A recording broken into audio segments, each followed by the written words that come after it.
Урматтуу Политклиника медиасынын көрөрмандары жана окурмандары, биздин бүгүнкү сереп программасында мейманда белгилүү саясаттануучу Эмиль Жороев.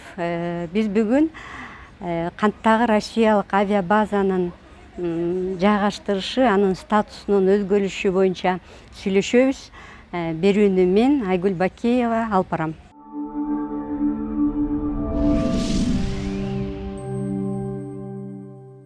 Канттагы Россиянын авиабазасынын туруусунун статусу жана шарттарына өзгөртүү киргизүүнү ратификациялоо Жогорку Кеңештин күн тартибине коюлуп, андан кийин кайра алынып салыныптыр да. Бул маселе каяктан жаралып калды? Андан кийин ошол тынчсызданууга негиз барбы ошо? Менимче бул чет өлкөлүк аскерлик базалар албетте дайыма коомчулуктун талкуусунда болот. Бул деген эгемен өлкө үчүн кайсы бир мамлекеттин, башка мамлекеттин куралдуу күчтөрү орун алып иш аракеттерин жасап атканы бул негизи эле кооптуу нерсе. Ошонун эле негизинде мисалы үчүн бир канча жыл бою АКШнын куралдуу күчтөр базасын талкуулап келдик. Бул жерде азыр өзгөртүү киргизилип жаткан жаңылыктар биздин түшүнүгүбүз боюнча коомду толкутуп аткан маселе бул ошол канттагы аба жайынын учуп конуу тилкесин ремонттош керек экен, оңдош керек экен. Ал оңдоо үчүн Россия тараптын жүйөсү боюнча оңдоо үчүн акча каражат Россиянын бюджетинен бөлүнөт бир гана шарт менен. Эгер ошол жасалгалоолор, жакшыртуулар Россиянын менчигине калса деп. Эми ал жерде немеси бар, орусча түзүлгөн келишим да ошо неотделимые часть деп. Анткени бул деген ошо жерге жабышып турган, көтөрүп кетпей турган мүлктөр кошулуп калып атпайбы? Менчикке өтөт деп, собственность деп турат. Албетте бул өтө кооптуу түшүнүк. Эми депутаттардын кээ бир депутат жана ошол эле эл аралык байланыштар комитетинин төрагасы Исхаков айтып кетиптир. Исхак Кырматов. Такай жакшылап окугула, бул деген ошол плиталарга гана же асфальтка гана менчик калат деп. Эми биз түшүнүп турабыз, албетте ошол Россия эмне жерге эмне чаптаса, кандай жакшыртууларды, ремонт иштерин жүргүзсө, ошого менчик кылабыз деген жүйө. Бирок неотделимая деп турат да, ажыратылгыс объектилерге. Жер деген ажыратылгыс объекти болот. Кыймылсыз мүлк ажыратылгыс болот. Ошолорго менчик деген сөз ушундай макулдашуу болуп калса, анда кандай жол менен ал россиялык аскерлер аны колдонушат, кандай андан башка да кандай иш аракеттер болушу мүмкүн деген суроолор турат. Албетте эми эгер мындай практикалык жактан карасак эч нерсе деле болбосо керек дейсиң. Бирок анан дагы эскертмеси бар ал жерде. Ошо Россия менен Кыргызстандын келишими мөөнөтүнүн аягында, келишим бүткөн кезде бул менчиктин баарысы Кыргызстанга калат деген эмеси бар, жобосу бар. Бирок аны күткөндө эле азыр мисалы үчүн Кыргызстанда качан бул аскерлик база жабылат, качан бүтөт, ошол мөөнөт качан келет деген суроо коюлбайт деле. Россиянын түшүнүгү боюнча бул эч качан деле келбечү мөөнөт. Башкача айтканда, анда ошол биз деле колдонуп жүргөн Кыргызстандын аба учактары колдонуп жүргөн тилкелер Россиянын менчигине өтүп калчу эмеге келип калып атат, турумга келип калып атат. Кыргыз Республикасынын башкы штабы бул жерде маселе жана авиабазанын ижара акысынын кымбатташына байланыштуу деди да. Сиз бул базанын ошо туруу статусун өзгөртүүгө эмне себеп болду деп ойлойсуз? Ошондой кандай өзгөрүүлөр кирет, анан анын Кыргызстанга ошо таасири кандай болот? Менимче бир канча жылдан бери эле бир топ өзгөртүүлөр киришип келатат. Дагы бир чоң өзгөртүп жана ошол базаларды Кыргызстанда калтыруу мөөнөтү узартылып коюлган келишим 12-жылы коюлган. Атамбаев эмеле президент болуп кеткенде. Ошондо 15 жылга узартылган.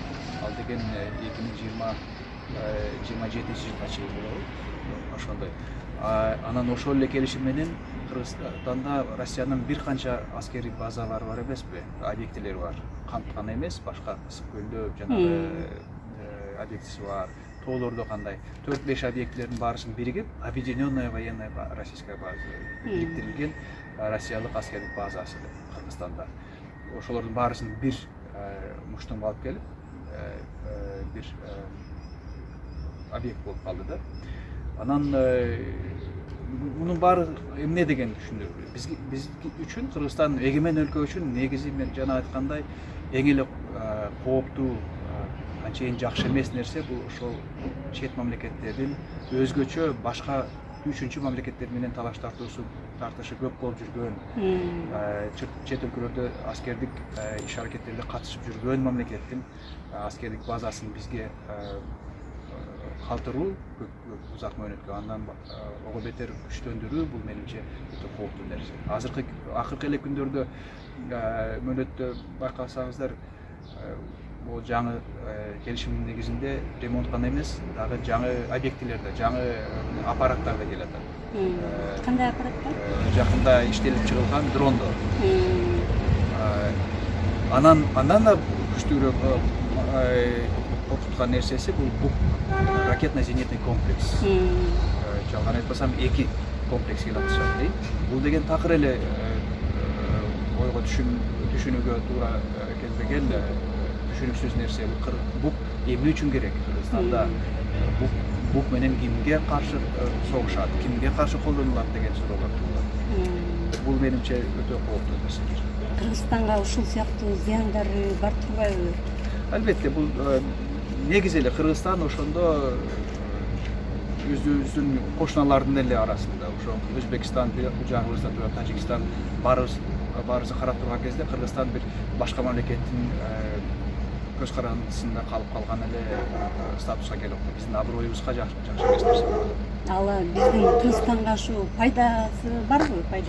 Пайда жагы эмне? Биздин мамлекеттин, биздин өкмөттүн жүйөсү бул ошо Кыргызстандын куралдык күчтөрүн оңдоого, аларды күчтөндүрүүгө жана негизи эле Кыргызстандын коопсуздугуна өбөлгө болот деп айтып келишет. Бирок менимче андай Кыргызстандын коопсуздугуна өбөлгө болчу кереги да жок. Биринчи, эгер ошол биздин коопсуздугубуз тобокелге келгенде ошол базалардын жардамына табылчу болсок, ал менимче өтө жакшы эмес нерсе да. Анан акча төлөгөн эми ал жылына 4 миллион 200 болчу экен, эми 4 миллион 500 миң акыры жаңы контракт менен 200 миңдей кошулупту. 500 миңге жакын болчу экен, анан эми 4 миллион 700. Эми мындай объект үчүн өзгөчө ушунча бир канча жерде, Кыргызстандын бир топ жеринде болуп аткан объекттер үчүн анан Россиянын аскерий чыгымдарына салыштырып көргөндө бул өтө күлкүлүү эле символикалык эле талөө. Кыргызстан үчүн деле, бюджет үчүн бул өтө кичинекей аскердик базалар дүйнө практикасында мындай арзан төлөнбөйт. Акча жагынан да чоң жүйө эмес да бул базаларды бизде карматтыруу. Россиянын президенти Владимир Путин ошо пресс-конференциялардын биринде айткан жери бар экен да, бул база 99-2000 жылдары ошо Кыргызстандын ошол кездеги жетекчилиги тарабынан Кыргызстандын коопсуздугу үчүн биринчи кезекте киргизилген деп. Ушуга кандай дейсиз? Эми бул Канттагы база ал 2002 жылдын башындагы Гансиде база ачылды. Ошондон кыска мөөнөттүн ичинде ошого жооп катары ачылган нерсе. Жакшы эле билишибиз керек, унутушубуз керек эмес. Канттагы база бул ошол Гансиге тең ата Россиянын да капа кылбайлы деп ошол кездеги президентибиз Атам Акаев Путин менен сүйлөшүп ачышкан болчу. Кичине болсо да символикалык америкалыктар келди, эми россиялыктарга да орун берели дегендей эле эме болгон. Башка жанагы Ысык көлдөгү торпедный эмелери ал мурдатан эле Советтер Союзунан бери калып калган нерселер. Ошондо бул биздин коопсуздугубузду камсыз кылабы? Менимче камсыз кылбайт. Коопсуздукту камсыз кыла турган күчү деле жок. Канттагы база кичинекей эле бир нерсе. Анан эгер айтышып келбейби буга чейин ар кандай террористтик иш аракеттер бар деп. Террористтерге каршы күрөшө турган күчтөр жок ал жерде. Авиа база дейт. Самолет менен күрөшпөйт да террористтерге каршы. Ракетно-зенитный комплекс менен террористтер менен күрөшө албайт да. Террористтер менен ким күрөшөт? Спецназ күрөшөт, солдаттар, жокерлер күрөшөт. Андай нерсе жок капта. Башка жерлерде жок. Биз башка бир өлкө менен согушканды Кудай сактасын. Согушпайбыз. Кыргызстанда башка бир кайсы бир өлкө менен согушчу, бирөө менен талашчу эч кандай эмебиз жок. Маселебиз жок. Талашчы болсо, Кудай сактасын, ошол эле Россияда катышпайт биз тарапта башка бирөө менен согушкан. Кыргызстандын коопсуздугунда эч кандай маселе жок деген күнү биз чыгып кетебиз деп айтышат экен да. Ошо Россия бир жолу Путин бир жолу Атамбаев менен жолугуп атканда кекетип айткан жери бар экен. Ошо качан гана Кыргызстандын өзүнүн куралдуу күчтөрү ушунчалык зор күчтүү деңгээлге келсе, биз чыгып кетебиз ошол күнү деп. Мындайча айтканда, ошо силердин абалыңар жок, силердин ушу келген колуңардан келбейт мындай иш, бизге баары бир көз карандысыңар дегендей сөздү айтып кеткен. Россиянын тышкы иштер министри Сергей Лавров ушул Кыргызстан менен Тажикстандын ортосунда ушу чатакка эки өлкөнүн ортосунда ортомчу болобуз деп айтыптыр да. Буга улай эле ошол Тажикстан Россия элчилигинен да нота жибериптир да. Анан ушул Лавровдун бул пикирине кандай комментарий берет элеңиз? Ал кандай жагдайда айтканын билбедим, кайсы контекстте айткан. Эми бирөө суроо берген болсо керек, Россия кандай карайт деп. Эми албетте, эгер эки тарап талашып жаткан эки тарап үчүнчү тарапка кайрылса, ал болуп жүргөн нерсе. Мисалы үчүн чыгыш, жакынкы чыгыш мамлекеттеринин талаштарында көп жерлерде үчүнчү мамлекеттер, үчүнчү тараптар катышып эле жүрөт. Бирок негизи ал үчүнчү тарап катышты деген нерсе, бул чындыгында ал маселе өтө орчундуу, өтө бирок кооптуу, чечилбей калган маселе деп моюнга алыш керек болот. Эки мамлекет, азыр Тажикстан менен Кыргызстан, ошол өзүбүз чечебиз. Биз тууган, боордош, жакын элдербиз. Тарыхыбыз бир, чечүүгө мүмкүнчүлүгүбүз бар деген жөө менен ушуга чейин четке калып келишет. Бирок бул жерде менимче муну такыр эле ошо үчүнчү тарап жардам бериши мүмкүн деген суроону такыр четке кагууда менимче туура эмес. Бардык альтернатива, бардык опциялар столдо кармалышы керек. Азыр биз көрүп аткандай акыркы кездерде Душанбе бийлиги биз менен мындай конструктивдүү иш алып баратканына көз жетпей турат. Күн сайын дээрлик, жума сайын ар кандай иштер болуп атат. Эгерген мамлекеттердин каалаган болсо, саясий эрки болсо, мындай нерселерди болтурууга толук мүмкүнчүлүгү бар. Бирок аны токтотпой жатышат. Андыктан мүмкүн кайсы бир деңгээлде, эгер эки жак тең макул болсо, медиатор сыяктуу бир үчүнчү тарапка жардамын же байкоочу катары жок эле дегенде, арбитр катары үчүнчү тараптын жардамын суроо менимче такыр эле бир ойго келбес жаман нерсе эмес. Бирок менимче бул жерде Россия же мамлекет болбош керек. Менимче эл аралык уюм болуш керек. Бейтарап эл аралык уюм болгон туура болот. Ушундай маселелерди, конфликттерди чечүүдө тажрыйбасы бар мамлекет болуш керек. Россия тажрыйбасы чечүүдө тажрыйбасы ар турсун, өзү талашып жүрбөйбү. Украинанын жарымын тартып алып, Грузиянын жарымын тартып алып, Молдованын бир канчасын басып алып, бизге андай жардамчы керек эмес.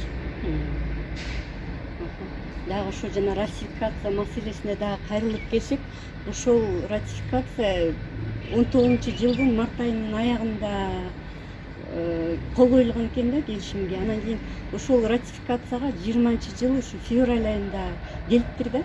Баардык эле документтер ушундай келеби же бул кандайдыр бир нерседен кармалып калышы мүмкүн? Ошону мен да жакшы билбей калдым, эч кандай түшүндүрмө берилди, бирок дээрлик 1 жылдан ашык убакыт бою каралып жатыптыр. Эми албетте көп болот мындай жылда 2-3 жылдап эле ратификация болбой жүргөн документтер бирок бар. Бирок Россия менен биздин эң негизги өнөктөш менен анан ушундай маанилүү askerlik bazanın üstünde bolup atkan kelişimde bizde koyunço Kırgızstan memleketi öte batı kıyımındaydı. Bizim birlik batele alıp koyucu. Mümkün kaysi bir dengede mümkün bizim Kırgızstanda bolup atkan arkadaş siyasi türbölüm, siyasi talaş tartışlar, bir yıl burada bilesiz. Bizde buradaki prezidentimiz Topolon Salvatkan мындай кырдаалда мүмкүн ушундай талкуу жаратчу талаштуу маселени алып чыгышкан эмес. Азыр көрүп атпайбыз кандай талкуу болуп атканын. А эми ошо бул маселеде Кыргызстандын позициясы кандай болуш керек, Кыргызстан эмне кылыш керек, мындан келечегибиз кандай болот ушул маселеде? Эми азыр такай ушул азыр талкуулап коюлуп аткан ратификация болчу документ боюнча эми билбейм. Эгер парламент эгер битип барып буга макул эмеспиз дечү болсо, мүмкүн кабыл алынбай калышы керек. Анда ошол Россия тарап айтып аткан ремонт иштери кылынбай калышы мүмкүн. Эми кылынбаса мүмкүн кылынбасын. Алар негизинен колдонуучулар ошол Россия тарап. Бирок негизи стратегиялык чоң маселеге кайрылсак, биз Россиянын аскери Кыргызстандагы дислокациясын, аскери базаларын акырындап чыгарганга аракет кылышыбыз керек. Аны ошол эле дипломатиялык менен Россиянын өзүнө деле түшүндүрүшүбүз керек. Бизге мамлекет катары Россиянын эң тыгыз экономикалык, социалдык, гуманитардык, культуралык тараптан эң эле тыгыз болуп келаткан мамлекет үчүн аскерий тараптын мындай байланып турганыбыз менимче кереги жок нерсе, ашыкча нерсе.